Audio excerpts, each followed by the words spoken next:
ማካፍላችሁ በዚህ ምሽት የማርቆስ ወንጌል ምዕራፍ 4 ከቁጥር 35 ጀምሮ ያለውን በማንበብ ይሆናል። እንደዚህ ይላል ቃሉ። በዚያም ቀን በመሸ ጊዜ ወደ ማዶ እንሻገር አላቸው። ሕዝቡንም ትተው በታንኳ እንዲያወሰዱት ሌሎች ታንኳዎችም ከርሱ ጋር ነበሩ። ብርቱ አውሎ ነፋስም ተነሳና ውሃ በታንኳይቱ እስኪሞላ ድረስ ማዕበሉ በታንኳይቱ ይገባ ነበር። እርሱም በስተኋላዋ ትራስ ተንተርሶ ተኝቶ ነበር። አንቅተውም መምህር ሆይ ስንጠፋ አይገድምን አሉት። ነቅቶም ነፋሱን ገሰጸው፣ ባህሩንም ዝም በል ጸጥ በል አለው። ነፋሱም ተወ፣ ታላቅ ጸጥታም ሆነ። እንዲህ የምትፈሩ ስለምንድን ነው? እንዴትስ እምነት የላችሁም አላቸው። እጅግም ፈሩና እንግዲህ ነፋስም ባህርም የሚታዘዙለት ይህ ማን ነው ተባባሉ። አሜን። የኔም መልእክት በዚህ ምሽት እንሻገር የሚል ነው። አያችሁ፣ መሻገር ግድ ነው። ሽግግር የሌለበት ነገር ሁሉ ጊዜ ሩቲን አሰልቺ ይሆናል። ሶስት አይነት ሽግግሮችን ልናይ እንችላለን። ለምሳሌ የህይወት ሽግግር በሰው ህይወት ውስጥ አለ። ከአንድ የህይወት ዘይቤ ወደ ሌላ የህይወት ዘይቤ መሻገር። ይሄ በተፈጥሮ በሂደት በሰዎች ልጆች ህይወት ውስጥ ያለ ነው። የአገልግሎት ሽግግር፣ አገልግሎት ልናገለግል እንችላለን። አንዳንድ ጊዜ በአገልግሎት መሻገር ከሌለ፣ የሽግግር ወቅት ከሌለ አገልግሎቱ ምን ይሆናል? አገልግሎቱ ድግግሞሽ፣ ሩቲን፣ ልማድ ብቻ ይሆንና ራሳችንንም ሌሎችንም ሰዎች ያሰለቻል። የአገልግሎት ሽግግር እግዚአብሔር በሚቀጥለው ጊዜ ያርግላችሁ። ሶስተኛው የጸጋ ሽግግር፣ የጸጋና የሞገስ ሽግግር። ጸጋ ከእግዚአብሔር የሚሰጥ የእግዚአብሔር በረከት ነው። እየበዛ የሚሄድ ነው፣ የተጨመረ የሚሄድ ነው ጸጋ። ሞገስ ደግሞ የእግዚአብሔር አብሮነት፣ በእግዚአብሔርም ሆነ በሰዎች ፊት ተቀባይነት ማግኘት ነው። ስለዚህ ባጭሩ ዛሬ በዚህ ምሽት እንሻገር። ወደዚህ ክፍል መተን ስንመለከት በአንድ ወቅት ጌታ ኢየሱስ ክርስቶስ ከደቀ መዛሙርቱ ጋር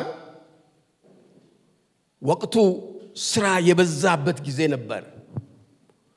ሰዎችን ሲፈውስ ሲያስተምር የቆየባቸው ረጅም ሰዓታት እንደነበሩ እንመለከታለን። በኋላ ወደ ምሽት ሰዓት ላይ ደረሱ።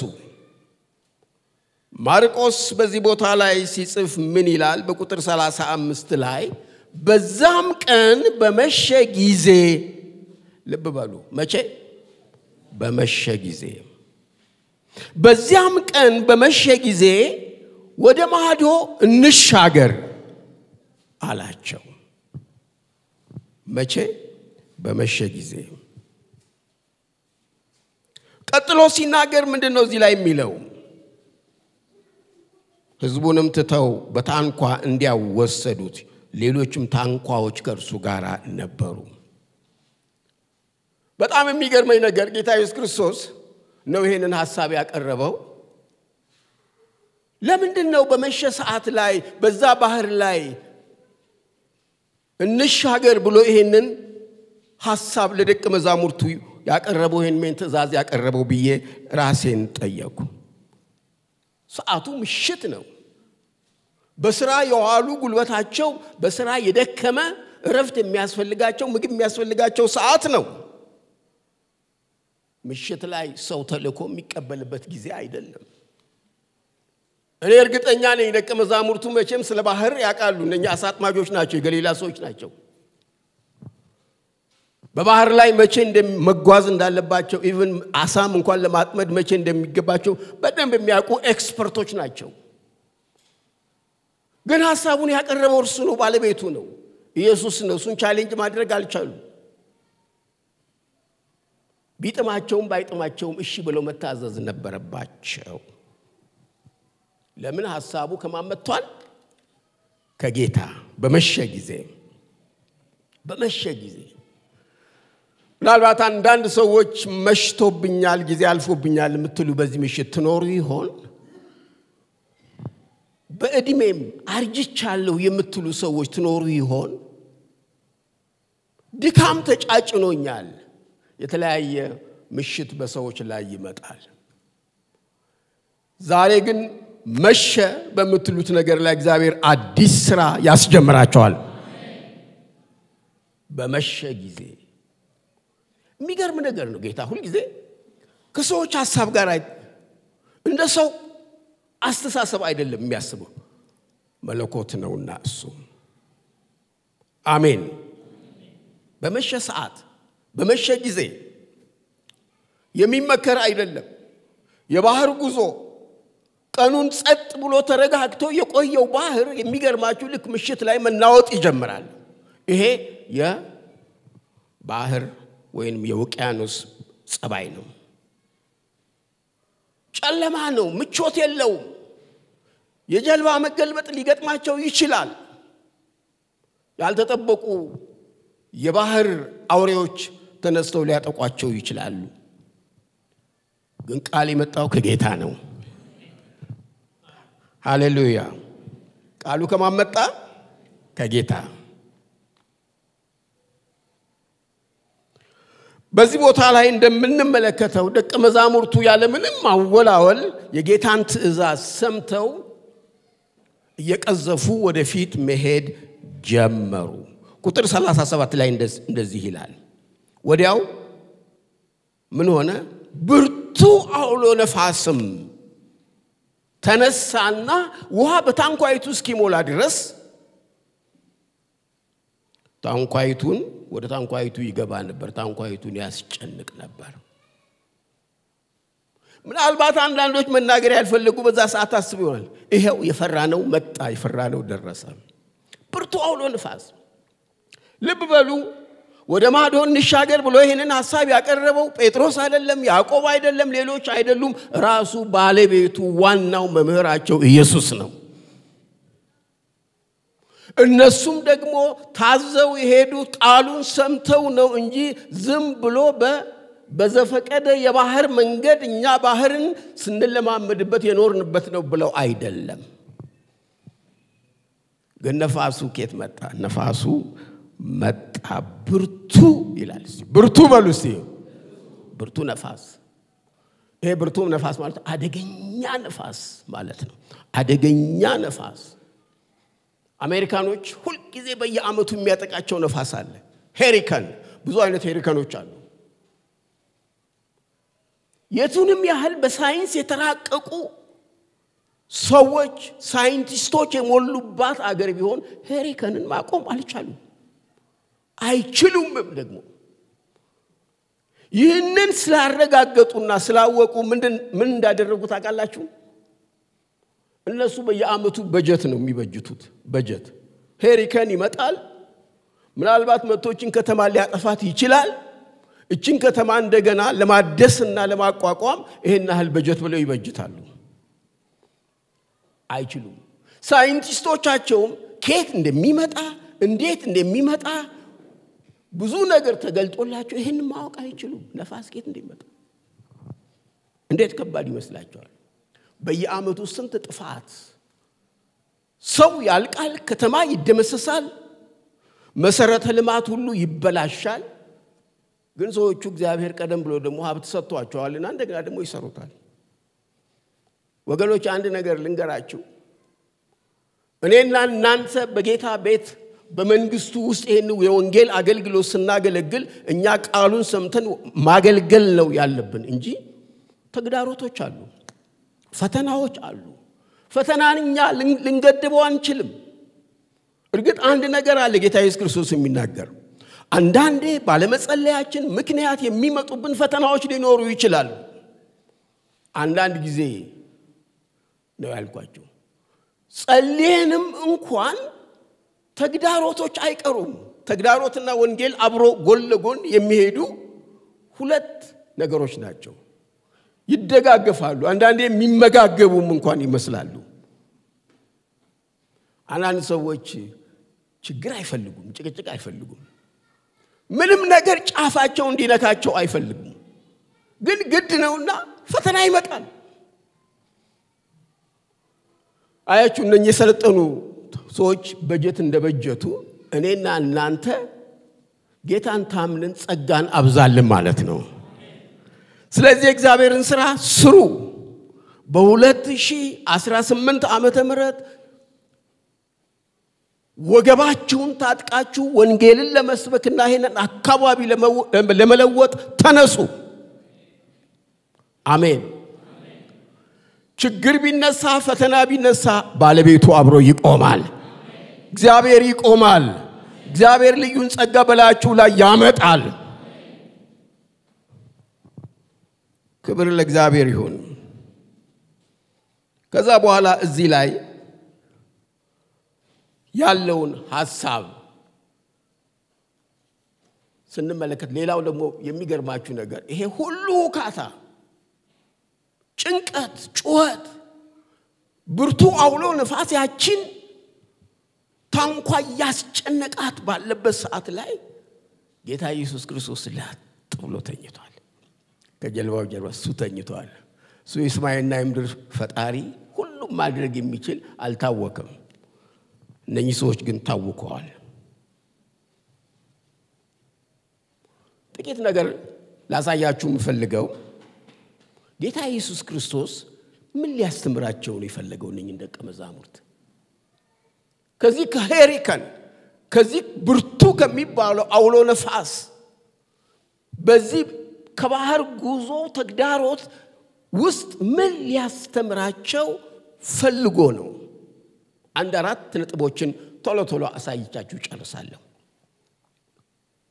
አንደኛ ወደ ማዶ እንሻገር ሲል ጌታ ኢየሱስ ክርስቶስ እነኚህ ችግሮች ሁሉ እንደሚመጡ ያውቃል አሜን አንዳንድ ጊዜ ልንገራችሁ ዴስቲኒያችንን እንጂ እሱ የሚነግረን በመሃል ያለውን ነገር አይነግረንም እኔ አንዳንድ ጊዜ ሳስብ እንዳው ድሮ ልጆቹን ለወንጌል ሥራ ስንወጣ የምናልፍበትን መንገድ ሸለቆውን አቀበቱን ችግሮቹን ኢንዲቴል ቢያስረዳን እሺ ብለን እንከተለው ይሆን ኦ ጌታ ሆይ አዋጣንም ብለን ወደ ኋላ እንመለስ ነበር እላለሁ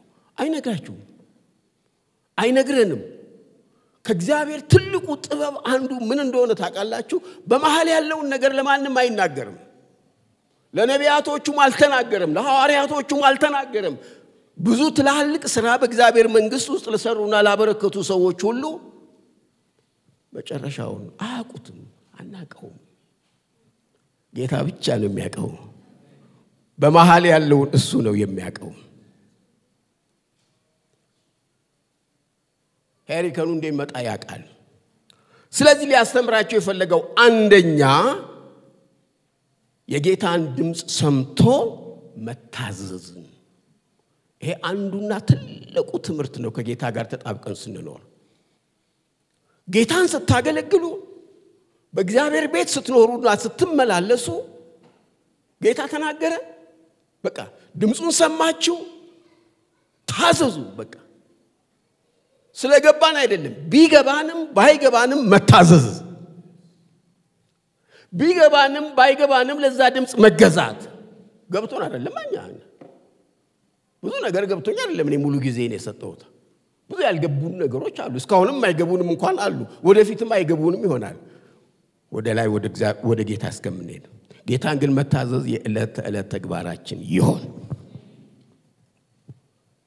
መታዘዝ ከመስዋዕት ይበልጣል ይላል መታዘዝ አያችሁ በየቀኑ ከመናደርገው ጸሎት በላይ ነው መታዘዝ አሁን መባን አስራት እንደከፈል አስራት ከመክፈል ማን ነው መባን ከመክፈል ያለፈ ነገር ነው መታዘዝ እግዚአብሔርን መታዘዝ መንፈስ ቅዱስን መታዘዝ ይሄ ዋና ነገር ነው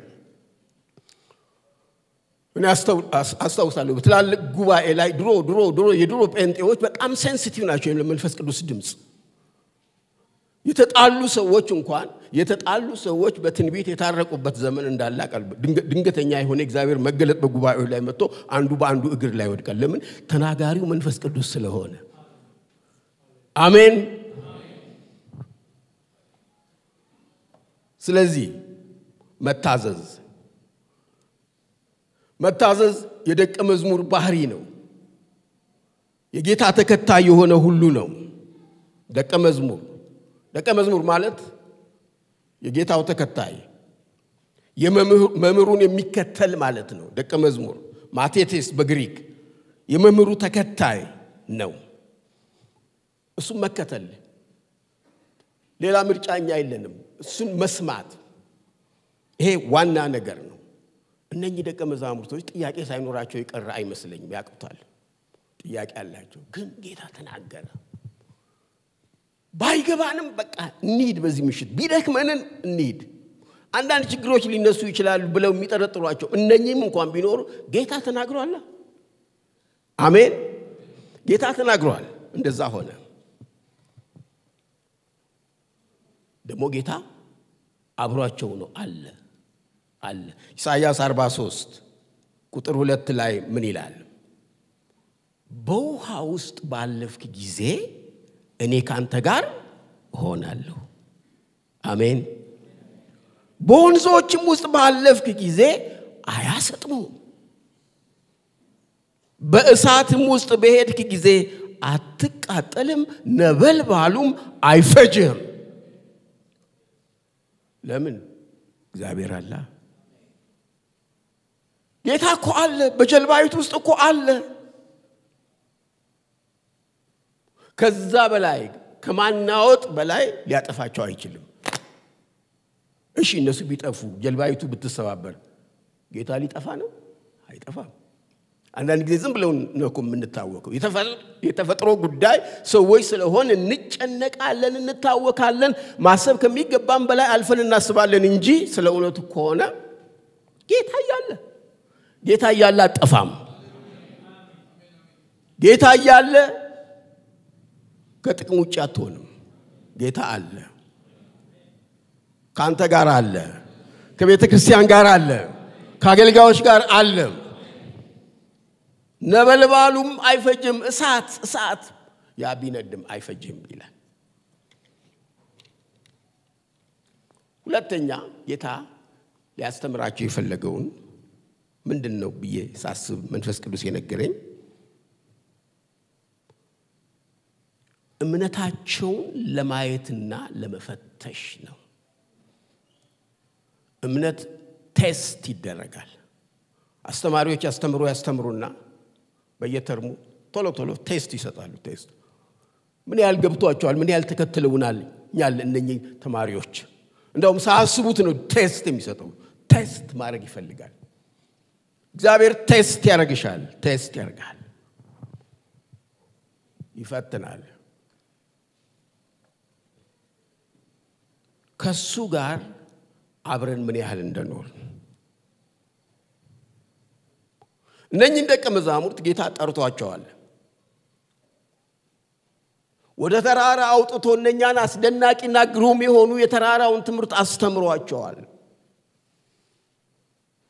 ከእርሱ ጋር እንዲኖሩ ሌሊትም ቀኑ ከእርሱ ጋር ደግሞ እንዲኖሩ ፈቅዶላቸዋል ተአምራትንና ድንቅን ሲያደርጉ ያንን ሁሉ እንዲያዩ እድል ሰጥቷቸዋል ተልእኮም ሰጥቷቸዋል ስለዚህ ከጌታ ጋር ያላቸው ቅርርቦሽ የጠረን መጋራት ሽታውን እንኳን የተጋሩ ይመስለኛል አብረው የተኙ ናቸው አብረው ይበሉ ናቸው አብረው ይጠጡ ናቸው አብረው ይሆኑ ናቸው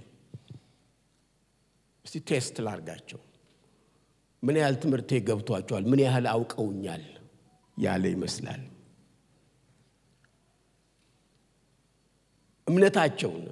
እምነትን ለመፈተሽ እግዚአብሔር አንዳንድ ጊዜ ለነፋሱ ይፈቅድለታል አንዳንድ ጊዜ ለውጣ ወረዶች ሁሉ የሚፈቅድላቸው እንደሆነ አስባለሁ ስለዚህ ጌታ ምንድነው ያለው እዚህ ላይ ብርቱ አውሎ ነፋስ መጣ ሰዎቹም ወደ ጌታ ሄዱ እነኚህ ደቀ መዛሙርት ጌታ ሆይ አሉ ለመሆኑ እኛ ስንጠፋ አይገድህም ይሄ ንግግር ኖርማል እንዳይመስላችሁ ውስጡ ማጉረምረም ያለበት ነው ውስጡ ብሶት ምጸት ያለበት ቃል ነው ይሄ አይገድህም በሌላው ትርጉም ላይ ማጥፋታችን እኮ ነው ምን ነካ እንደዛ ይመስላል በቃ እኮ እንዳልነበር ልንሆን ነው እንዴት ይሄንን ያየ ዝም ትላለህ አንዳንዴ በህይወታችን እንደዚህ አይነት ጥያቄ እንጠይቃለን ጌታ ሆይ ለመሆኑ አንተ በዙፋንህ ላይ ነህ ብላችሁ አስባችሁ ታውቃላችሁ ክፉ ሰዎች ሲበረቱባችሁ ሰይጣን ሲያዋክባችሁ ግራ ስትጋቡ ያመናችኋቸው ሲከዷችሁ በእግዚአብሔር ላይ ያላችሁ ቋንቋ ሞቲቫችሁ ማን ነው ይሄ ድምጻችሁ ሁሉ እንኳን እስከሚቀየርበት ደረጃ የሚደርስበት ጊዜ አለ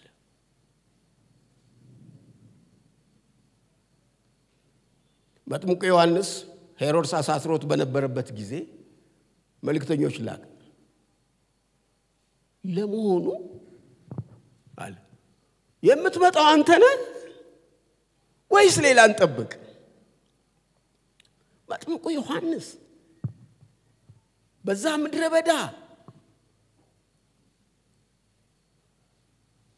ለመጀመሪያ ጊዜ ከ400 የጸጥታ ዘመን በኋላ ትንቢት ራእይ ሁሉ ጠፍቶ በነበረበት ጊዜ የእግዚአብሔር ድምጽ ሆኖ የተነሳቆ ሰው ነው he is a unique የሆነ ሰው ነው እነሆ የዓለምን ኃጢአት የሚያስወግድ እግዚአብሔር በግ ብሎ ለመጀመሪያ ጊዜ ሲያው ስለ ኢየሱስ ክርስቶስ ይመሰከረ ያስተዋወቀ ከዚህ የተነሳ የራሱ ደቀ መዛሙርቶች የዓለምን ኃጢአት የሚያስወግደው እግዚአብሔር በግ ይሻለናል ብለው እኮ ሄዱ ናቸው እንደዚህ አይነት ምስክርነት የመሰከረ ሰው የለም ተሰናከለ ግን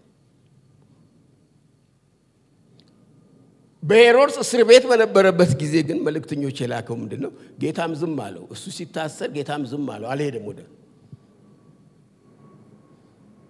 ለምንድነው ያልሄደው የራሱ ምክንያት አለው አንዳንድ ጊዜ በአንዳንድ ጉዳይ ትጸልያላችሁ ጌታ ላይ መጣ ይችላል የግድ ልትጠጣት የሚገባ ጽዋ ከሆነ ትጠጣታለህ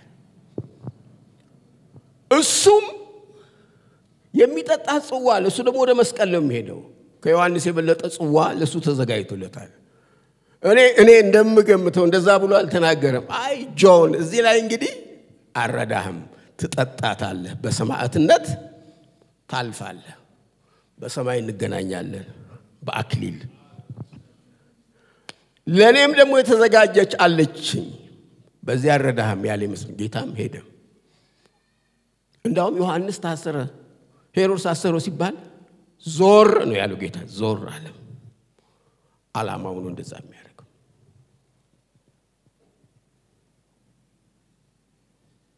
ስለዚህ እምነት ይፈተናል አብርሃም ልጁን ይስሐቅን እግዚአብሔር ከብዙ ወጣውረድና ጥበቃ በኋላ የወለደው ልጁን የምትወደው አንድ ልጅህን ለኔ መስዋዕት አድርገ በማሳይ ተራራ ላይ ረድልኝ አቅርብልኝ አለው ስንት አመት ከነበረበት ምድር ስደተኛ ሆኖ ያን ሁሉ ዋጋ ከፍሎ በብዙ ጸሎትና ጥበቃ ተስፋ ከቆረጠ በኋላ ያገኘው እምነቱን ሊፈትን ጌታ አብርሃምን ረዳው አለፈ እነኚህ ወድቀዋል አያችሁ ጌታ ምን አለን ወደዚህ ወደ እነኚህ ደቀ መዛሙርት ስንመለስ ለወኑ እምነታችሁ የታላለ ምን ነው እምነት ጠፋባችሁ ድሮስ እኔው አይደለሁም ሐሳቡን ያቀረብኩት ወደ ማዶ እንሻገር ብዬ ያዘዝኳችሁ እኔ ያለው በዚህ መርከብ ውስጥ እኔም አብሬ እንደምጠፋ አርጋችሁ አስባችሁ እምነታችሁ ደካማ ነው። እግዚአብሔር እምነታችንን ያግዝ። ይሄን ለማድረግ ነው። ሶስተኛውን ላሳያችሁ። በዚህ ፈተና ውስጥ በዚህ ችግር ውስጥ ወይም በዚህ ጉዞ የባህር ጉዞ ውስጥ ሊያስተምራቸው የፈለገው ነገር ቢኖር ምንድነው? ሌላው ጌታን ድሮ ከሚያውቁት በላይ የበለጠ እንዲያውቁት ለማድረግ ነው። አሜን። ጌታን እናውቀዋለን አይደለም? ግን ወገኖች አውቀን አልጨረስነው። በጣም humble እንሆን ግድ የለም። ልንጾም እንችላለን፣ ልንጸልይ እንችላለን፣ ልንተነብይ እንችላለን፣ አጋንንት ልናስወጣ እንችላለን፣ የተለያዩ ተአምራትና ድንቆችን ሁሉ ልናደርግ እንችላለን። ስቲል ይቀረናል። ገና ምኑ ተነካና ጌታን ብዙ አላወቅነው።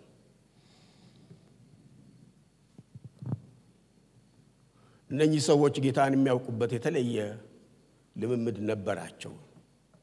ኢየሱስን የሚያውቁ ምንም እንኳን አብሯቸው ቢሆን ገና በብዙ መልኩ አያውቁትም። በጌታ ቤት 15 ዓመት መኖር ይቻላል። 15 ዓመት መኖር ማለት ጌታን አወቅ ነው ማለት አይደለም። እርግጥ ነው በ15 ዓመት ዕውቀት ሊኖረን ይችላል። 30 ዓመት፣ 20 ዓመት፣ 30 ዓመት፣ 40 ዓመት፣ 50 ዓመት አንዳንድ ሰዎች እንደዛ ይመካሉ። እኔ እኮ የዱሮ አማኝ ነኝ፣ እኔ የቤተ ክርስቲያን መስራች ነኝ። ጥሩ ነው። ለእንትን ያህል ታሪክ ያህል መናገር ጠቃሚ ሊሆን ይችላል። በትምክህት ግን አንናገሩ። አያችሁ፣ አንናገሩ። በትምክህት አትናገሩ። ያ አይሰራም። ጌታን ምን ያህል እናውቀዋለን? ዛሬ እዚህ ቤት ያላችሁ ሰዎች ልጠይቃችሁ። ጌታ አንዳንድ ሰዎች ሲርባቸው ስላበላቸው፣ ሲጠማቸው ስላጠጣቸው፣ ተአምር ስላደረገላቸው፣ መኪና ሲያስፈልጋቸው መኪና ስለሰጣቸው፣ ቤት ስለሰሩ እስከዚህ ደረጃ ያውቁታል። ያ ባይሆንስ? ያ አይደለም። በዚህ አይደለም የምናውቀው። ይሄ ማቴሪያል የሆነውን ነገር ስላሟላልን አይደለም። ምን ያህል አውቀነዋል? እነኚህ ደቀ መዛሙርቶች ቁጥር 40 ላይ እንደዚህ ነው። እንዴትስ እምነት የላችሁም አላቸው። በኋላ ቁጥር 41 ላይ ምን ይላል? እጅግም ፈሩና እንግዲህ ነፋስም ባህርም የሚታዘዙለት ይህ ማን ነው? ያወቁ ነው። ከእንቅልፋቸው ከድንዛዜያቸው ተነሱ። ይሄ አብሮን ያለ መሲህ ብለን የተከተልነው ለካ እንዲህ ማድረግም ይችላል። ነፋስን የሚያዝ የባህርን ነውጥ ጸጥ የሚያደርግ ቃል ተናግሮ ወጀቡን ሁሉ ጸጥ የሚያደርግ ሃሌሉያ! ማን ነው? አለማወቃቸው ነው። አያችሁ እዚህ ላይ በዚህ መልኩ እንጂ አላወቅነው። ወገኖቼ ግድ የለም እንቆይ፣ ከጌታ ጋር እንሂድ። ገና ብዙ ነገር ታያላችሁ። ጌታን ደግሞ በበለጠ ስታውቁ ዝቅ ትላላችሁ። ጳውሎስ ወደ እድሜው መጨረሻ ላይ የሚናገራቸው አንዳንድ ነገሮች አስደንጋጮች ናቸው። ቆሮንቶስ ላይ ማነው ጢሞቴዎስ ላይ እኔ ከኃጢአተኞች ዋና አውራ ነኝ አለ። ሽማግሌ ሰው ሆኖ ነው። ክብሩ እኮ ነው እንደዚህ የሚያደርገው።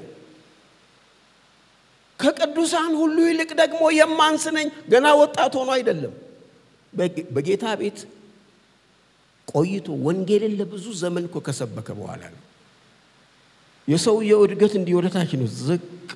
ዝቅ እያለ እያወቅነው ስንሄድ ዝቅ እንላለን። እያወቅነው ስንሄድ አላዋቂነታችን እንረዳለን። በቃ ያላ ሰው በኃይል ሲማር፣ በኃይል ሲገባ፣ ኃይለኛ መገለጥ ውስጥ ሲገባ አላዋቂነቱን ዜሮ መሆኑን ይረዳል። እግዚአብሔርን ያርግልን። እንደዚህ አይነት አገልጋዮች ይውጡ። ለምድሪቷ አሁን ፈውስ የሚሆኑ እነኚህ ናቸው። ክብር ለእግዚአብሔር ይሁን። አራተኛውና የመጨረሻውን ተናግሬ አጠቃልላለሁ። የመጨረሻው ምዕራፍ 5 ላይ ቁጥር 1 እንደዚህ ይላል። ወደ ባህር ማዶም ወደ ጌርጌሶን አገር መጡ።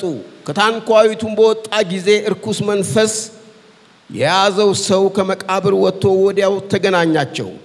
እርሱም በመቃብር ይኖር ነበር። በሰንሰለትም እንኳን ማንም ሊያስረው በዚያን ጊዜ አይችልም ነበር። ብዙ ጊዜም በእግር ብረት በሰንሰለትም ይታሰር ነበር። ዳሩ ግን ሰንሰለቱን ሁሉ ይበጣጥስ ነበር። እግር ብረቱን ይሰባብር ነበር። ሊያሸንፈውም የሚችል አልነበረም። ሁሉ ጊዜም በሌሊትና ቀን በመቃብር በተራራ ይጮህ ነበር። ሰውነቱን በድንጋይ ይቧጭር ነበር። ኢየሱስንም ከሩቅ ባየ ጊዜ ሮጦ ሰገደለት። በታላቅ ድምጽም እየጮኸ የልዑል እግዚአብሔር ልጅ ኢየሱስ ሆይ ከአንተ ጋር ምን አለኝ? እንዳታሰቃየኝ በእግዚአብሔር አምልሃለሁ አለ። አንተ እርኩስ መንፈስ ከዚህ ሰው ውጣ ብሎት ነበርና ስምህ ማን ነው ብሎ ጠየቀው። ብዙዎች ነንና ስሜ ሌጌዮን ነው አለው። ይሄ ነው እንግዲህ ታርጌቱ። አያችሁ፣ ይሄ ሁሉ ለፋስ፣ ይሄ ሁሉ ድካም፣ ይሄ ሁሉ ውጣ ውረድ ጌታም ወደ ማዶ እንሻገር ሲል ይሄ ሌጌዮን አይቶታል። ይሄም በከፍታው ላይ ያለውን መንፈስ መጣል መደምሰስ ፈልጓል። ሌጌዮን 6000 ጭፍራ ያለው በሮማ ወታደር የወታደሮች አሰራር መሰረት ያለ ነው። ስለዚህ መጨረሻ ላይ ይሄንን ሳጠቃልለው ልንገራችሁ። እግዚአብሔር በ2018 ዓመተ ምህረት ወደ ከፍ ወዳለው ወደ ጠላት ሰፈር እግዚአብሔር ይላካችሁ። አያችሁ፣ ገዢ መንፈስ ነው ይሄ። መመታት አለበት። ጉልበቱን ተመልከቱ፣ ኃይሉን ተመልከቱ። ይሄ ሌጌዮን ከጌርጌሶን ሀገር ከተማ ሆኖ የነኚህን ሰዎች ጉዞ ለማጨናገፍ ባህሩንና ማዕበሉን እንዲነሳ ማድረግ የቻለ ነው። በቃ እነኚህን ደቀ መዛሙርት ወደዛ ሲወስድ እሱን መግጠም አለብን ማለቱ ነው። አሜን። አንድ ነገር ልንገራችሁ። ምናልባት እኔና እናንተ የሰፈር መናፍስቶች ጋር ነው የምንታገለው። የሰፈር የመንደር መናፍስቶች አሉ። ይሄ በየአተላው በየአምቡላው ላይ የሚልከሰከሱ ነው። እሱ አይደለም። ከዛ እንውጣ። ከተማን የተቆጣጠሩ መናፍስቶች አሉ በሀገራችን ላይ። ወደዳችሁም ጠላችሁም ይሄንን አዲስ አበባን ከተማ የተቆጣጠረው ገዢ መንፈስ አለ። እሱ መውደቅ አለበት። ጸሎታችን ማደግ አለበት። ያንን አለቃውን መንፈስ መምታት አለብን። ለምን? በሱ ስር ብዙ ህዝብ አሉ የጠፉ። የፋርስ አለቃ ይላል ያኔ በድሮ ዘመን ማለት ሰይጣን ሞኝና ተላላ አይደለም። በተጠናከረ መዋቅር ውስጥ መንግስቱን ያጠናከረ ነው። እሱ መንግስት ነው። ልብ በሉ፣ መንግስት ነው። የራሱ መንግስት አለው። አሁን በጣም አሳዛኝ የሆነው ነገር ቤተክርስቲያን ከመድከሟ የተነሳ ድሮ ተሸንፈው የነበሩ የመናፍስት ኃያላን አሁን አንሰራሩ። ይሄንን ነግራችሁ ልጨርስ ፈልጋለሁ። አንሰራሩ፣ ከተማን ተቆጣጠሩ፣ መንደርን ተቆጣጠሩ፣ ቤተክርስቲያንን አሽመደመዱ። የሚጸልዩ ሰዎች መንደርተኞች አድርገው አስቀሯቸው። ዛሬ ቤተክርስቲያን ኃይሏን ማንሳት አለባት። እነኚህ ሁሉ መፍረስ አለባቸው። በ2018 ዓመተ ምህረት አዲስ አበባን የተቆጣጠረው መንፈስ እሱ መውደቅ አለበት። ትላልቅ ከተማዎችን የተቆጣጠረው መንፈስ መውደቅ አለበት። እነሱ ካልወደቁ እነኚህ ሰዎች ህዝብ በእነሱ ስር ያሉት ሊመጡ አይችሉም። ከአለቆች ጋር መዋጋት አለበት። አለቆችና ስልጣናት እነሱን ማስወገድ መቻል አለብን ክብር ለእግዚአብሔር ይሁን ወደዚህ ወደ ተሻለና ትልቅ ወደሆነ አገልግሎት ሊያመጣቸው ነው